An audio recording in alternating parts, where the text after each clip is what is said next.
Ce lundi 15 mai, Booba a fait l'unanimité auprès des internautes après avoir partagé une magnifique photo de lui et sa fille sur son compte Twitter, alors qu'il ne poste que très rarement des clichés sur lesquels apparaissent des membres de sa famille.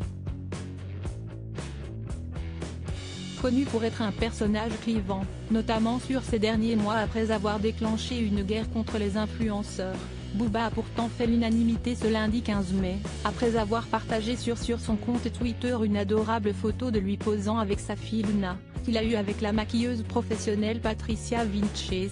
Ils ont également eu un garçon prénommé Omar mais sont aujourd'hui séparés, note de la rédaction. Si est inconditionnel. Une fille restera toujours le véritable amour de son père. Une beauté cet enfant, pouvait-on notamment lire dans l'espace réservé aux commentaires. Sur ce cliché, le rappeur porte un grand chapeau noir assorti à sa montre et au pull posé sur ses épaules, tandis que sa fille, qui a bien grandi et qu'il serre dans ses bras, est parée d'une magnifique tenue colorée. Ils ont tous les deux un regard perçant, dirigé vers l'objectif. Pour rappel, s'il n'évoque que très rarement sa vie privée, le célèbre interprète de Scarface a déjà partagé quelques photos et vidéos de sa fille sur ses réseaux sociaux. Il en a également déjà parlé dans ses textes, notamment dans le morceau Petite fille, sorti en 2017. J'ai toujours fait attention. Il s'est également déjà laissé aller à de rares confidences sur sa famille dans les pages de M, le magazine du Monde en 2018, se confiant notamment sur sa nouvelle vie à Miami, avec ses enfants. Je leur parle anglais et ils apprennent l'espagnol en cours. Pour les fêtes de fin d'année, j'ai été à l'école de ma fille, elle a chanté Joyeux Noël en espagnol, c'était marrant.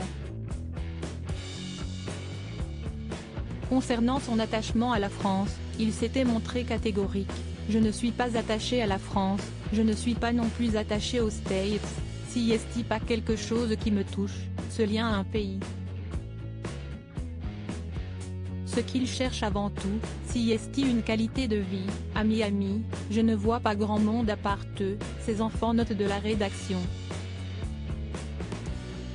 Je vais bien au restaurant de temps en temps, avec Gato, un artiste haïtien avec lequel il collabore régulièrement, basé comme lui en Floride, mais sinon je ne sors pas trop.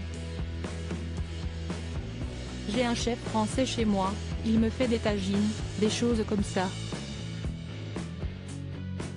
Je ne calcule pas les calories, mais je mange sainement parce que j'ai toujours fait du sport dans ma vie, j'ai toujours fait attention. Je n'aime pas trop les sucreries ni les desserts, et j'essaye de diminuer la viande. Une vie paisible et saine donc, pour l'un des artistes les plus écoutés en France depuis de longues années. Il semble également avoir changé de maison depuis cette interview, mais toujours pas de pays ni de ville, à en croire nos confrères de Ouest France.